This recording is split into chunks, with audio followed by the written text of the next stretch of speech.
Sela Beck and the Rabbi from another planet. Please like, share, and subscribe, and ring that little bell. Ring the little bell so you're notified when new videos drop. So I was just sent this article by those little scamps over at Screen Rant. They've done another Doctor Who article, and their Doctor Who articles are the pièce de résistance of insane shilling. We love these articles because they have little to no knowledge or idea about Doctor Who other than the current era is the bestest ever.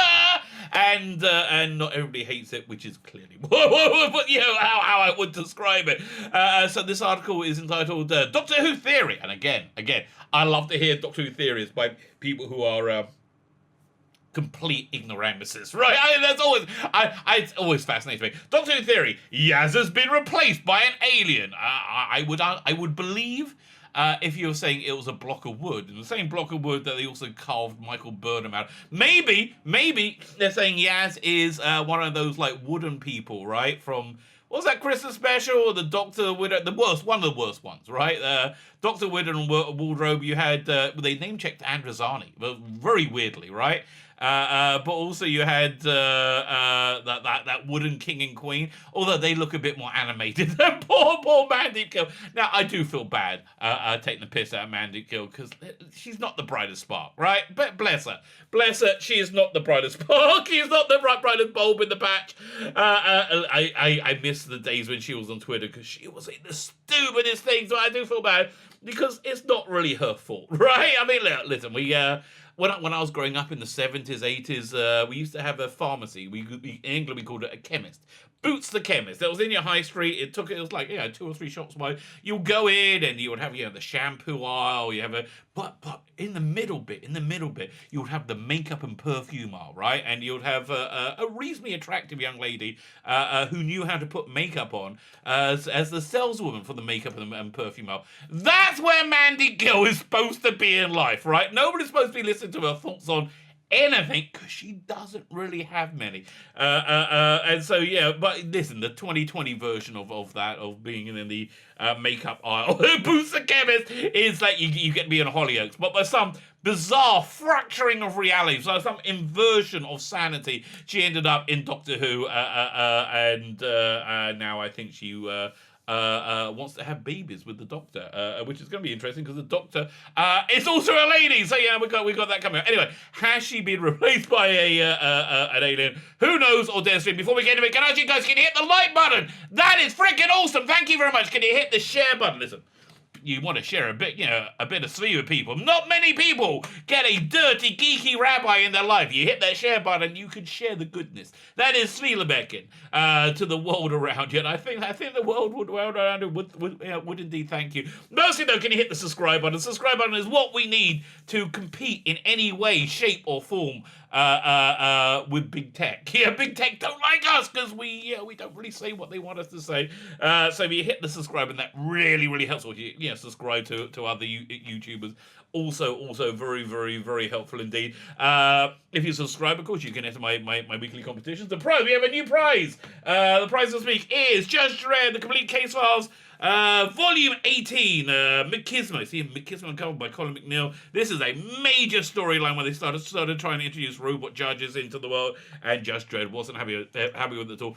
Fantastic art. There's fantastic art throughout this thing. There's Greg Staples. I think there's probably some of his first work in it. And oh boy, I had no idea. He started out as a Simon Bisley clone. And don't get me wrong, I like Simon Bisley, but it's not like Greg Staples. Here, let me show you. Doesn't that look like Simon Bisley's work? Yeah, it does, doesn't it? It's a total Simon Bisley clone. I'm really glad he developed into his own person. So all you need to do to win it, is subscribe to the channel, and in the comments leave the hashtag McKismo. Go check the video notes. Everything you need to know to win it is right there. We'll be in the giveaway on Tuesday, my Tuesday afternoon stream. I think that's and then you giveaway time, and we pick a new prize. Go check the video notes. As I said, everything is there that you're going to need to win. Also in the video notes, of course, is the link to my Indiegogo sign up. This is coming. This is actually coming. I was aiming to launch it on Sunday, but I don't think it's going to happen. Here's the trouble. I move reasonably quickly inside. When I do that, I go, but I move really, and nobody else does. Okay, so I'm waiting to hear back from shipping information from different people when I can launch it. So I don't think I'm going to be able to get it done this Sunday. I was either thinking next Saturday night might be a plan, or or the Saturday night after, it'll be like the 13th, because that's the beginning of the Jewish month of Adar, and Adar's a bit of a bizarre month. It's a they say when the month of Adar enters Misha Niknas Adar, when the month of Adar enters Marbim Simcha, the joy increases. It's a very fun month. In the center of the month of Adar is the holiday of Purim, which is kind of a cross between Halloween and New Year's Eve. Kids dress up in costumes. Everybody dresses up in costumes, but not really me. And you have a commandment, like a biblical commandment, to get blind, stinking drunk. Which it's you would think that's an easy one, right? You would think that was like, yeah, no problem. No, my God, when you get older, like when I was 25, when I was 30, I was like, yeah, hey, fine. Now I'm nearly 50. I like wake up after drinking and like my head's exploding. So, but that's a Dar. Dar is like is a very joyous month. So I might wait till then. I don't know, or dare to dream. But anyway, it is coming. Please add your email address. We're doing a ton of giveaways, just a ton of giveaways on the opening night. Here, let me show you the sort of things we'll be giving away. I got a bunch of these figurines. Here we go. A bit of Madame Vastra action there. Got some of the classic ones. I've got a bunch of classic ones as well. Classic Ice. Well, I might keep. This is a new series Ice Warrior. But here we go. There's a classic Sea Devil right there. Ooh, I just knocked over a bunch of figures. Yeah, so I'm going to be giving away a bunch of stuff. There's a bunch of giveaways on launch night. You want to be there, sign up to the email list, and you can see all the goodies that you can get. We're giving away to random backers, right? Random backers as the evening goes on for the launch. And we want to push through to those stretch goals. We've got some really cool stuff lined up. Anyway, let's look at this story over here. Doctor Who theory. Yaz has been replaced by an alien with no acting ability. Yaz has been acting out of character in Doctor Who. She doesn't have a character, really? How can you act out of character when you don't have a character? She's just the best as ever and totally bland. Is her personality changed? Again, she has no personality. Hi, I'm Yasmin Khan. I'm Yasmin Khan still. Has my personality changed? No! You're exactly the same. That's only a result of being taken over by an alien, specifically the Kasavin. I thought the Kasavin were going to end up being the Cybermen, from the season finale, right? I thought they kind of looked like that. I just think it's one of the things they're going to forget. They're going to see. That's the thing with like poor writers like Chris Chibnall. They do just kind of forget plot points, right? And also, the set for the Kasavin was like that was the one where they had like they're in like the planet of vacuum cleaner pipes. The Doctor was trapped there because the Doctor's trapped because the Doctor's useless. At least the 13th Doctor. He hasn't been acting out of actor. Okay, let me read that again. I'm reading this correctly. Yaz has been acting out of actor in Doctor Who. I think you mean character, maybe? Could be character. Because his personality changed. Her personality hasn't changed. You better substantiate this argument. Result of being replaced by an alien. The character Yasmin Khan, Yaz, portrayed by Amanda Gill, the stunning and brave Amanda Gill, has been Jodie Whittaker's Doctor. Has been with Jodie Whittaker's Doctor since her first adventure in the season 11 premiere. Yeah. And if rumors are true, she's going to be much more with the 13th Doctor. when they bring it back for season 13. Oh God, I hope it's a short season. This is just agonizing to watch. Remember when we fell to Earth? But while Yaz's arc has been very slow to develop, like nothing. You're the bestest ever, Yaz. Nothing. Oh, she has mental problems. Really?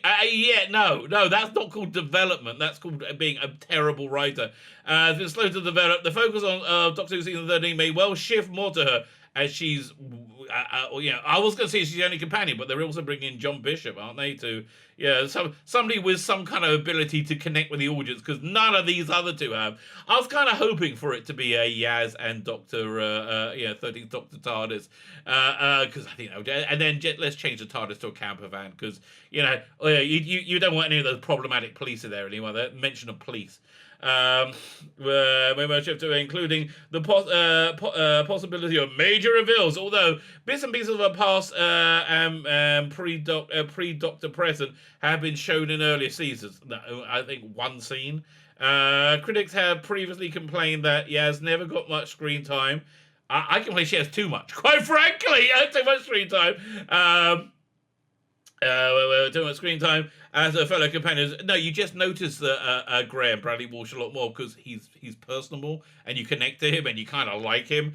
And his stepson Ryan Tosin Cole. Again, I don't think Tosin Cole's been particularly good in the show, but he's not the charisma black hole vacuum that is Mandy Gill or Jodie Whittaker. I mean, honestly, his reason for leaving the Doctor, I think I'm gonna go and not ride a bicycle. I'm like, really? And then I'm gonna see a vision on my dead gran. Well, I don't know what the hell's going on with any of that. Was given often given fewer lines and much less to do. No, she's always been the best as ever. Again, substantiate your utter nonsense. But they can't, can they? They never can. All that might be about to change. Again, you haven't established it's happening. As of 2021 New Year's Day story, Revolution of the Daleks. However, she is currently the only remaining person traveling with the Doctor. All right. I just had an idea as they were making that. So, look, if you haven't seen that story, it's the best one they've done. It's still not watchable. It's awful. It's the best one they've done, I think, because it had the least Jodie Whittaker in it. But they had this really stupid idea that you had, like, these man-made Daleks, right? And they were wreaking havoc throughout the world. And so Jodie Whittaker's Doctor called the real Daleks to destroy them, and then she'll work out a way of dealing with them somehow. She hadn't really worked it out at the time. It was just a terribly stupid idea. I just realized that if it was like the man-made Daleks that contacted the original the real Daleks, right, and then they had a battle, a revolution, right? This is the revolution of the Daleks, and they. It could have actually worked a lot better, but it doesn't matter, right? Quality doesn't matter. They're just not very good. They're doing their best. They're just not very good. However, she is currently the only remaining person traveling with the Doctor, while the new male companion on the horizon, Dan, played by actor and comedian John Bishop. Some current filming reports said there may be at least one forthcoming story will be an all-female crew. The crew will be all-female. Who cares? I'm fine with that. The first time in the show's history, because the Doctor's always been played by a bloke before. Oh, I don't understand.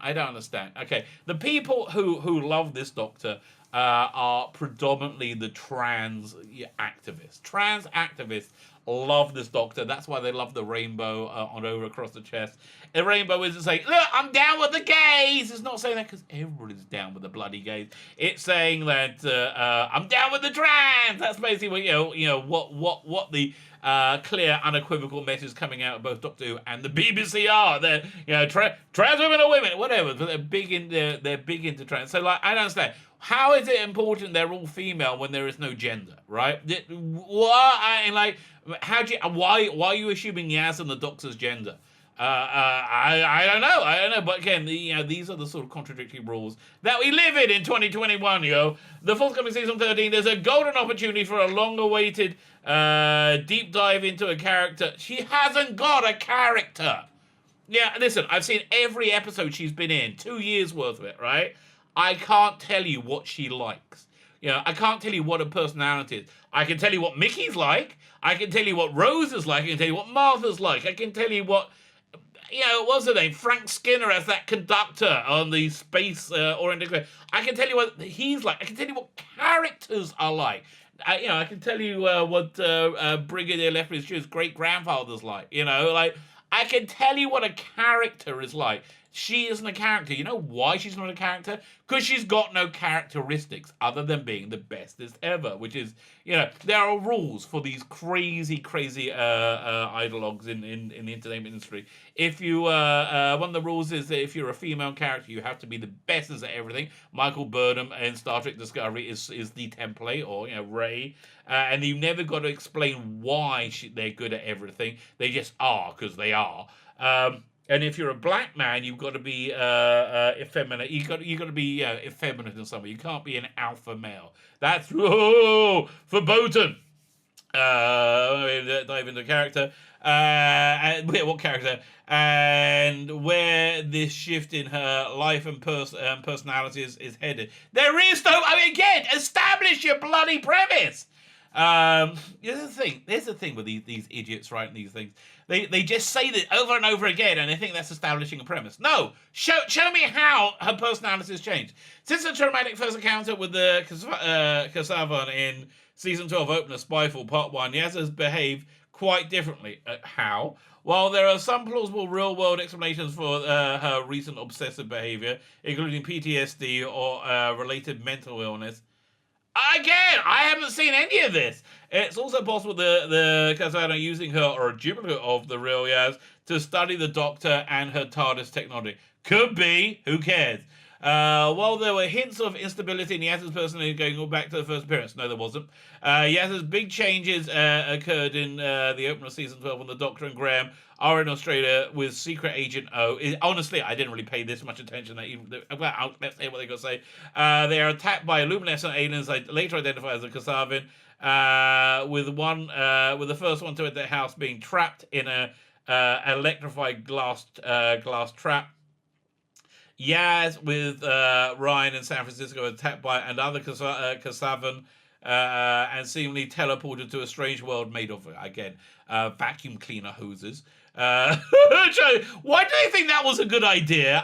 That's beyond me. Okay. In a strange environment. Yaz, disorientated and cut off from her cohorts, reacts very badly to the possibility of being trapped in a strange dimension forever. Well, how weird. How strange. Why would she feel badly being trapped in a strange dimension forever? Yeah, no, that's not going to bother. The trapped Kasavin in Australia is able to free itself from its cage, but somehow swapping places with Yaz. Yeah, they never explain that. Freeing her from a Kasavin dimension, but leaving her badly shaken. Not really. As part of the same story, she discovers the humans on Earth have part of their DNA replaced with Kasavin DNA in order to use. Again, no one's paying this much attention. Humans as data storage vessels. Which actually, okay, yeah, that's a good idea. Buried in all this excrement. This raises the possibility that during Yaz's time with Kasavin dimension, her DNA could have been partially overwritten as well, or even captured by Colin, had the ability to fuse Yaz with her rather than swap with her. This makes saying Yaz is strong and new interest in learning as much as possible about the Doctor and the TARDIS. No, it's just bad writing. It's just all it is. It's just bad writing. Yaz cut herself off from her family and her job. Again, this is an elaborate theory to try and explain Chris Chibnall's terrible, terrible writing. Okay. One of the continuing strands that made up the important part of Doctor Who Season 11 is how encountering the Doctor disrupts the lives of those who get involved with her. Yeah, it's a bit of an old idea. I mean, it was explored very well with Rusty Davis and Moffat. Now it's just boring. During that season, viewers were introduced to the Yaz immigrant family. Oh, you got to put immigrant family because that gives them a protected status, which included Yaz's mum, Najia, becoming very involved in one story. Arachne's in the UK. Yeah, we forgot about her completely. Again, it's just bad writing. I mean, really? Yaz's conflict with her sister, who seems to have a thing for Ryan, with mutual interest for him. Yeah, from him. Yeah, again, just bad writing. And a grandparent story in Demons of Punjab. Oh my God, what a boring story. Another plotline established in between adventures was Yaz's difficulty in covering up her absence from her superiors at work. No, they didn't. Listen. They didn't address it at all. In the first episode of season 12, you had her police boss going, "Oh, Yaz, you're my bestest recruit. I just need you more and more." Yeah. No one's ever said this to Mandip Girl. No one's ever said, Mandip. You know what we need? We need a bit more Mandip. That's what we need. We need a bit. No one's ever said that. No, it's not going to happen. Yaz is or was a police constable, although she's chafing at the low-level assignment she was given because she gave a low-level assignment because she was a girl and her skin color is a bit darker, right? That's why. They didn't say it, but patriarchy, yo. Again, that's why none of this stuff hooks up to anything else. They just wanted to scream extreme left-wing talking points at the viewer, through very unsubtly, and that's why they never have to connect up, or these characters have to make any form of sense in any way. Yaz is or was a police constable, blah blah blah. As with Ryan, her frequent disappearances were flimsily explained to both her family and co-workers. I mean, you do know they're in a time machine, right? They can come back the minute they left. But no, let's not talk about that. Nobody else was not seen to have any kind of social life beyond her work and family relationship, unlike both Ryan and Graham. Yeah, it's bad writing. She don't need to add any character. This is what having no character looks like. She has no characteristics, so therefore she has no character. It's none of this is hard. None of this is hard. Blimey. And look how long this bloody article is to try and explain why they're such terrible writers, right? In Doctor Who Season 12, both Yaz's family and Job were referenced again. Were rarely referenced again, apart from a brief scene in the 2020 New Year's Day special Resolution of Daleks. Showed her using her police training to get other characters out of harm's way. In 2021's holiday special, Revolution, you just said it again, it's revealed that Yaz was living in the abandoned spare TARDIS. Yeah, so nobody noticed? I thought this. Not in contact with her family, even though she lived in modern-day Sheffield and obsessed with locating Doctor. Because she wants to scissor the Doctor, right? She loves the Doctor. It's very, very clear they're having they've done a love story with Doctor Who, but now they're doing a gay love story, a lesbian love story. Now, don't get me wrong. Normally, if somebody says, hey, Sweet, do you want to see a bit of lesbian action? My initial response is yes. Yes, I do. Now, my secondary response is my brain kicks in and goes, although probably not, right? Probably not. Generally speaking, kids, and this is something that's taken me nearly 50 years to work out. Porn is not good for you. Okay, porn is not good for you. It does not make you happy, okay? I know it feels like it does. But ultimately it makes you miserable. But I have to. This is the reason I try and keep. I'm trying to be very careful about not watching anything a little bit too salacious, because I'm a very, very, very horny person. Okay. I think we've known each other long enough. I think I can tell you I'm a very horny person, and it doesn't take me much to get me going. I go, oh, look, there's Concord. That'll do the trick. Not that you see Concord anymore. Oh, look, there's a plane out there. Yeah, exactly. It doesn't really take much. Oh, look, there's a chair leg. Doesn't take much to get it to get me going. But strangely enough, the idea of there being, a lesbian tryst, which again, I want to be clear, something that super interests me, super interests me, is leaving me a bit cold. Which is, I tell you got to be pretty bad to introduce a torrid lesbian affair into a show, and me go, yeah, I'm not that interested, right? You've got to have a pretty big turn-off aspect to your personality. But early references in 21, okay, blah, blah, blah. Hans Way in 21 special, holiday special, Revolution of Darkness, revealed that Yaz was living here, blah, blah, blah, and obsessed with the Doctor, oh yes. There's also no longer any mention of her apparently former profession. Bad writing. That's all it is. Though she's bringing police training to bear on a quest to reunite the Doctor, Yaz has little interest in anything other than the Doctor anymore. Though there are traces of the old Yaz on occasion. Could this be the real Yaz? Fighting back against a control or a possible doppelganger. No! You know what this sound is? That's you grasping at straws, mate. Okay, that's what it. How much longer? Oh my God. Okay, fine. We got 5 paragraphs to go. We'll suffer together. We're in this together, baby. We're all in this together. Once the Doctor finally appears after 10 months of real-time separation from her fam, having escaped from the Judoon prison. She didn't escape. She was rescued by Captain Jack because she's useless. Yaz at first reacts very angrily, expressing hurt at being left behind because she wants to be with her lover. She wants to speak the love that dare not mention its name. Left behind, an echo of the desperation she experienced when trapped in the Kasavan dimension. Yeah, you've been watching this way too close, mate. However, she quickly becomes eager. Well, we picked up on that. She's pretty darn eager. She becomes eager to take on whatever task, including getting a tongue up her ass from the doctor. Take on whatever task the doctor needs to get done. This is now sounding like porn parody. By the way, we're going back to porn for a second because I'm so bored with this bloody story. A few years ago there was. I'm sure there's been more. But during David Tennant there was a Doctor Who porn parody that turned me off as well. I was like, ooh, I really don't want to see that. I saw the thumbnail for it. They had a girl dressed up as Amy, and I just couldn't. I didn't want to see sex in the TARDIS. Okay, it just kind of grossed me out. Although the girl dressed as Amy was very. I mean, she was a porn star, so you would expect her to be reasonably attractive. You see, if I was smart, I would have looked up her name. No idea who she is. Who else was in it?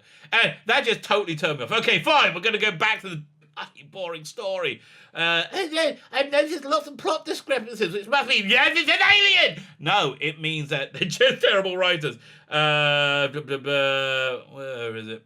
However, she becomes eager to take on whatever task the Doctor needs. Doctor, do you need me to, eat some carpet, maybe? Now I lost my place. Saying eat some carpet always does make me distract me. He's done and doesn't even remotely contemplate returning to her previous life. Yeah, listen, she's smelling the sushi baby. Even as Graham and Ryan, Graham and Ryan depart, the revelation is very disturbing given what has been previously established about Yaz. Despite a conflict with a younger sister, she is an important member of the family who is seen as being close to her parents and grandmother. There seems to be a trail of obsessive compulsion in Yaz's character as it has been further developed, focus on the Doctor. Yes, she wants to have sex with the Doctor. Oh, really? That's her character development. Are these symptoms just an addiction to adrenaline of adventuring that may end tragically? Oh, that'd be great. I'm up for that. Or could it be Yaz is not quite the same person when she first joined the TARDIS family? Darling, none of us are the same person. When Yaz started the TARDIS family. I mean, really, it's been a weird year. It's been a weird, and in Doctor Who, it's been a weird few years. Taken over by, or maybe sharing some of her human DNA with the Kasavan as they plan their revenge against their new and clever foe. Who's that? The Doctor? The Doctor is not a clever foe, right? I mean, let's go back up here for a second. Let's look at this picture. She's so unintimidating, right? She's so not intimidating. Clever. She's a moron, and they play her like a moron. I have no idea why they play her like a moron, but they're like, yeah, let's play her like a moron, but let's mention that she's a lady all the time. Where are they? But these are symptoms. While in the classic Doctor Who series, the more likely explanation will be the latter. No. The new series has been hesitant, but not unwilling to demonstrate negative impacts on traveling with the Doctor can have on human emotions, perceptions, and personality. Will Yaz's new behavior be the result of PTSD? Darling, the only person who has PTSD is me, and that's from watching this garbage. Or is she a pawn for a long game of the Kasavan are playing to find her way to exact their revenge? Really? No. Okay. We're in the final stretch. Okay. With unconfirmed rumours that the upcoming Doctor Who season 13 perhaps will being Jodie Whittaker's last, my guess it's the last Doctor Who season. If they don't have that HBO money, they ain't making more of this with these ratings. Although ratings for everything at the BBC are just dire, aren't they? It's like that whole their entire network is just sinking faster than the Titanic. It's not going down well, is it? Well, they're still they're double, tripling, quadrupling down on everything that's making them sink, while being completely unaware, right? Just being if you could tell them to the face, they're like, no, everybody loves us. It's just different viewing habits. Netflix, no, Netflix isn't your answer. You making utter crap relentlessly. That's your answer, darling. That's your answer. Given that there will be, where was I up to? 20 oddly after playing the where am I? With Doherty's leaving, with only eight more stories planned to be aired in 2021. And that's the other thing, it's 2021, because I think HBO's contract says we've got to deliver in 2021.